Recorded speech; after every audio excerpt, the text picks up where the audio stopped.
तृष्णा एक हिंदी ड्रामा है। ये कहानी राजस्थान के किसी छोटे से गांव में रहने वाली आम सी लड़की तृष्णा की है। एक माली जिसका काम बाग की देखभाल करना है। उसकी नीयत अगर गुलाब के प्रति खराब हो जाए तो फिर उसे तोड़ने से कौन बचाएगा। लेकिन गुलाब में भी कांटे होते हैं, किसी में इतने जंगली कि हाथ जख्मी कर दें। लेकिन इससे पहले कि हम तृष्णा की कहानी देखें, अगर आपको मेरा काम पसंद आता है तो वीडियो को लाइक, शेयर और चैनल को सब्सक्राइब कर दें। जैसी अपनी पढ़ाई लिखाई ख़त्म करके इंडिया वापस लौटा है, यहाँ उसे अपने पिता के होटल बिजनेस में हाथ बटाना होगा। जय ने बचपन से लेकर अब तक अपनी सारी पढ़ाई लिखाई ब्रिटेन में ही की है, इसलिए हिंदी में उसका हाथ तंग है। अपने ब्रिटिश और एनआरआई दोस्तों के साथ यहाँ वहाँ घूमने के बाद जब वे एक हेरिटेज स्टाइल होटल में जाते हैं, यहाँ पारंपरिक राजस्थानी धुन पर होटल के स्टाफ्स को थिरकते देखते हैं। इन स्टाफ्स में एक तृष्णा भी है। जब डांस खत्म होता है, जय उससे बातें करता है। बातों ही बातों में उसे पता चलता है कि वो यहाँ टेम्पररी काम करती है। उम्र 19 साल है और स्कूलिंग के बाद आगे की पढ़ाई लिखाई नहीं की। होटल की शिफ्ट खत्म होने के बाद जब तृष्णा एक दूसरे स्टाफ के साथ घर लौट रही थी, जय और उसके दोस्त उन्हें रास्ते में मिल जाते हैं। उन्होंने अपने ऑटो में उन दोनों को लिफ्ट दिया और उनके घरों तक छोड़ दिया। ये मुलाकात इतनी भर रहती तो सब कुछ ठीक रहता, पर जल्दी ही सामान्य गति से चल रही तृष्णा की जिंदगी में कुछ ऐसा होने वाला है जो उसकी लाइफ को एक अलग ही दिशा में ले जाएगी। तृष्णा का पिता सब्जियों के ट्रांसपोर्ट का काम करता है। उसकी अपनी एक पिकअप वैन है। सुबह घर से निकलता है तो शाम को ही लौटता है। आखिर पिकअप की ईएमआई भी भरनी है। बैल की तरह रोज काम करना पड़ता है। एक सुबह जब वो पिकअप वैन में सब्जियां भरकर बाजार की तरफ जा रहा है, पीछे इन सब्जियों को संभालने का काम उसने अपनी बेटी तृष्णा को दिया है। अचानक से गाड़ी चलाते चलाते उसकी आंख लग जाती है और सिंगल लेन से दूसरी तरफ से आ रही एक ट्रक से भिड़ जाती है। घटना इतनी भयानक थी, लगा कि उसका पिता दोनों गाड़ियों के बीच कुचलकर मर गया होगा, पर किसी तरह जान बच गई। तृष्णा को भी काफी चोट आई थी, हाथ टूट गया है। बाप जख्मी हॉस्पिटल में पड़ा है। कब तक ठीक हो पाएगा, कब से काम पर जाएगा, गाड़ी के किस्त कैसे भरेगा, कुछ भी कहना मुश्किल है। कुछ दिनों बाद जब जैसी अपने दोस्तों को छोड़ने जयपुर एयरपोर्ट की तरफ जा रहा था, रास्ते में उसे तृष्णा दिख गई। वो अपने घर के बाहर ही बैठी थी। उसने देखा कि तृष्णा के हाथ पर प्लास्टर लगा है। बात करने पर उसे पूरी घटना का अंदाजा हो गया। उसने अपना बड़ा दिल दिखाया और कहा कि जयपुर में उसके पिता का होटल है, अगर वो चाहे तो उसे काम पर लगा सकता है। लगता है जय को तृष्णा पसंद आ गई है, नहीं तो कोई भी किसी के लिए इतना कुछ क्यों करेगा। यहाँ तो हर कोई अपने फायदे से मतलब रखता है। जय के जाने के एक आध महीने बाद तृष्णा के नाम चिट्ठी आती है। इसमें लिखा है कि उसे जयपुर के एक होटल में काम दिया जा रहा है। वहां तक आने के भाड़े के तौर पर 500 रुपए भी दिए गए हैं। तृष्णा के लिए ये एक अनजान रास्ता है। एक अजनबी पर भरोसा करके वो उसके पास जा रही है, पर बेचारी क्या करती। उसे परिवार के खातिर काम तो करना होगा। पैसे का ऑफर भी ठीक ठाक था, इसलिए घर से निकल अनजान रास्ते पर चल पड़ी। बस स्टैंड पर जय उसे मोटरसाइकिल पर लेने आया। लगेज भी बस स्टैंड के काउंटर पर ही रखवा दिया। कहा कि बाद में उसका ड्राइवर इसे ले लेगा। काफी देर तक वो शहर से दूर ड्राइव करता जा रहा है, लेकिन तृष्णा को जय पर पूरा भरोसा है।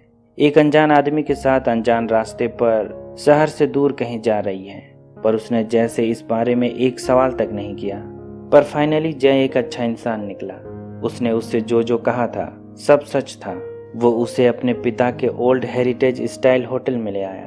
पुराने रजवाड़े मालूम पड़ते हैं, कभी ये उनके महल हुआ करते थे। अब डेमोक्रेसी की मार ने किलों को होटल में बदल दिया है। जब तक तृष्णा के हाथ का प्लास्टर नहीं खुला था, उसने उसे अपने पिता के चिड़ियों के केज की देखभाल में लगा दिया। धीरे धीरे तृष्णा का मन भी यहाँ पूरी तरह से लग गया। कुछ दिनों बाद जब प्लास्टर हटा तो फुल टाइम वेट्रेस बन गई। सारे काम जल्दी जल्दी सीखती गई। लेकिन जय की नज़र हमेशा तृष्णा पर ही रहती है। तृष्णा को इम्प्रेस करने के लिए उसने उसके कमरे में एक टीवी भी लगवा दिया है। एक दिन जब जय का पिता ब्रिटेन से इंडिया आया, तब उसने अपने पिता को तृष्णा से भी मिलवाया। कहता है कि उसकी गैर मौजूदगी में उसके चिड़ियों का ख्याल वही रखती है। जब जय होटल में नहीं था, उसका पिता तृष्णा को लेकर अपने चिड़ियों के पिंजरे के पास ले गया। कहता है कि उसका बेटा उसकी बड़ी तारीफ करता है। कहता है कि तृष्णा बहुत खूबसूरत है। जय के पिता की आंखें कमजोर हो चुकी हैं, इसलिए तृष्णा के चेहरे की बनावट को टटोल कर उसकी खूबसूरती का अंदाजा लगाता है। फिर पूछता है कि क्या जय उसका ठीक से ख्याल रखता है। तृष्णा को उसकी बातें समझ में नहीं आती है। आखिर वो किस बारे में पूछ रहा है? आखिर जय को उसका ख्याल रखने की क्या जरूरत है? उसने तो उसे नौकरी दी है, इससे ज्यादा ख्याल क्या रखेगा? उसके पिता के जाने के बाद जय तृष्णा के ज्यादा करीब आने की कोशिश करता है।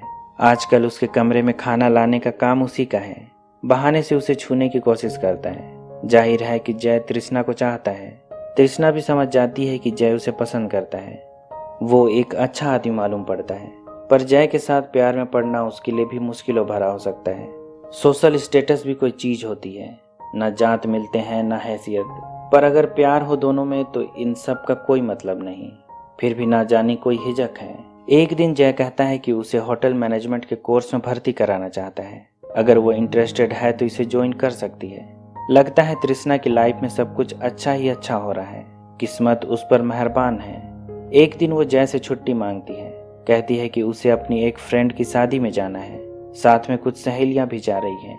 उस रात जब पार्टी में देर हो गई तो तृष्णा अकेले ही पार्टी से निकल जाती है, पर लौटते वक्त कुछ लफंगे उसके पीछे पड़ गए। लेकिन शुक्र है कि उसने निकलने से पहले जय को फोन कर दिया था। वो सही समय पर वहां पहुंच गया। जब वे लौट रहे थे, किसी सुनसान जगह पर अचानक से जय ने मोटरसाइकिल रोक दी। आज पहली बार दोनों एक दूसरे के बहुत करीब आ गए। अब लगा कि ये सिलसिला आगे लंबा चलेगा, पर शायद ये सब तृष्णा को बिल्कुल अच्छा नहीं लगा। वो रात भर रोती रही और अगले दिन अपना सारा सामान पैक करके जयपुर से वापस अपने गांव लौट आई। उसे किसी के लिए टाइम पास का जरिया नहीं बनना था। जब वो काम छोड़कर घर आ गई तो शुरू में उसके घर वाले उस पर बड़े नाराज हुए। इतना अच्छा काम उसने क्यों छोड़ दिया? बाप अब भी पूरी तरह से ठीक नहीं हुआ है। किस्तें भरनी है, घर का खर्च चलाना है। अगले 3 महीने वो अपने पिता के घर में ही रही। यहाँ खेतों में काम करती है तो कभी अपनी माँ की मदद करती है, लेकिन अब उसे उल्टियाँ होने लगी है। शुरू में लगा कि मामूली सी बात होगी, पर कहती है कि उसे 3 महीनों से पीरियड नहीं हुआ है।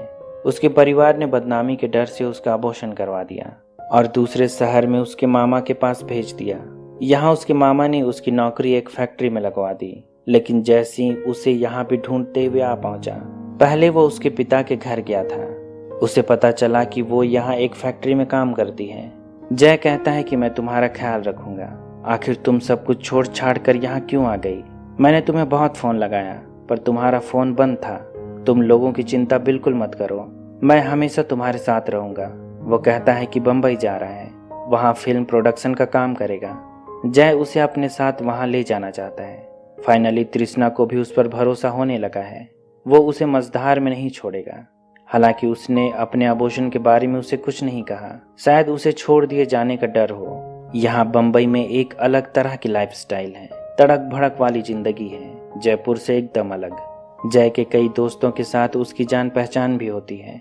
सभी फिल्म बिजनेस में है। कोई म्यूजिक डायरेक्टर है तो कोई फिल्मों की कहानी लिखता है, कोई एक्ट्रेस है तो कोई डांसर है। तृष्णा को भी डांसिंग का शौक था, इसलिए यहाँ उसने एक डांसिंग क्लास ज्वाइन कर ली।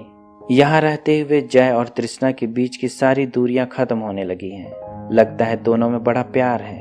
हर वक्त दोनों एक साथ रहते हैं, फिल्म के सेट से लेकर पार्टी में भी वे किसी कपल की तरह नजर आते हैं। जब लगता है कि सब कुछ सॉर्टेड है, एक दिन जय को ब्रिटेन से फोन आता है कि उसका पिता हॉस्पिटल में है। उसे हार्ट स्ट्रोक आया था। जय को अपने पिता के पास ब्रिटेन जाना होगा। उस शाम जय कहता है कि वो घर जाएगा तो अपने रिलेशन के बारे में परिवार से बात करेगा। तृष्णा को उसकी बात पर बड़ी हैरानी होती है। क्या पता उसके घर वाले उसे एक्सेप्ट करेंगे भी या नहीं, पर अब उसे जय पर पूरा भरोसा है। आज उसने अपने अबॉर्शन की बात भी उसे बतला दी। जब जय को पता चला कि उसने अबॉर्शन कराया था और उसे इस लायक भी नहीं समझा कि इस बारे में कुछ खबर करे, तब वो उससे इस बात पर बड़ा नाराज होता है। अगली सुबह जाते हुए भी वो उससे नाराज है। जाने से पहले जय ने उसे कुछ पैसे दिए और कहा कि जल्दी लौटेगा, पर देखते देखते कई दिन निकल गए। अगले महीने एक लेडी उसके अपार्टमेंट में आती है। कहती है कि घर की लीज खत्म हो गई है, अगले हफ्ते नए किराएदार रहने आएंगे। मजबूरन उसे वहां से जाना पड़ा। आजकल वो अपनी डांस ग्रुप की फ्रेंड्स के साथ एक फ्लैट में रहती है। यहाँ वो अपनी लाइफ में आगे बढ़ ही रही थी कि एक दिन उसे जय का फोन आता है। कहता है कि वो वापस आ गया है। इतने दिन उसने उसकी कोई खोज खबर नहीं ली, जैसे वो केवल उसे अपनी हवस मिटाने का जरिया समझता हो। राजस्थान में घूमते हुए वो उसे पसंद आ गई। तो अपने होटल में नौकरी के बहाने उससे रिलेशन रखा। फिर जब बम्बई आया तो उसे प्यार का झांसा देकर अपने साथ लेता आया। जब ब्रिटेन गया तो उसे जैसे भूल ही गया।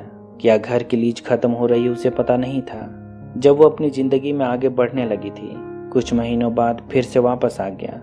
वो उससे मिलता है और माफी मांगता है कि उससे कोई संपर्क नहीं कर सका। कहता है कि तुमने भी तो इस बारे में कुछ नहीं कहा, एक फोन तो कर ही सकती थी। जय बतलाता है कि उसके पिता की हालत बहुत खराब है, उसे वापस जयपुर जाकर फैमिली बिजनेस संभालना होगा। कहता है कि उसके लिए भी वापस लौटना कठिन होगा, पर उन्हें वापस राजस्थान लौटना ही होगा। पर वहां वो उसके साथ नहीं रह सकता है, लेकिन उसे अपने से दूर भी नहीं करेगा। अपने होटल में ही उसे एक नौकरी पर लगा देगा। जाहिर है कि जय उसे केवल घुमा रहा है, वो उसे शादी वादी नहीं करने वाला है और ना ही प्यार करता है। वो तो केवल उसके लिए टाइम पास का खूबसूरत जरिया है। यहाँ उसने तृष्णा को एक वेट्रेस बना दिया। हर दिन वो उसके साथ अपनी भूख शांत करता है। जो प्यार बम्बई में उनके रिलेशन में था वो अब खत्म हो गया है। अब उसकी जगह केवल हवस ने ले ली है। जय कामसूत्र की किताबें पढ़ता है, कैसे उसके पूर्वज 16-16 पत्नियां रखते थे। बड़ी खुशहाली भरी जिंदगी थी। आजकल वो तृष्णा के प्रति रफ होता जा रहा है, अलग अलग प्रयोग करता है। जब ट्रेडिशनल कपड़ों में देख देख कर उसका मन भर गया तो उसने बम्बई से उसके कपड़े मंगवा दिए। मॉडर्न कपड़ों में उसने उससे अपना पर्सनल लैप डांसर बना दिया।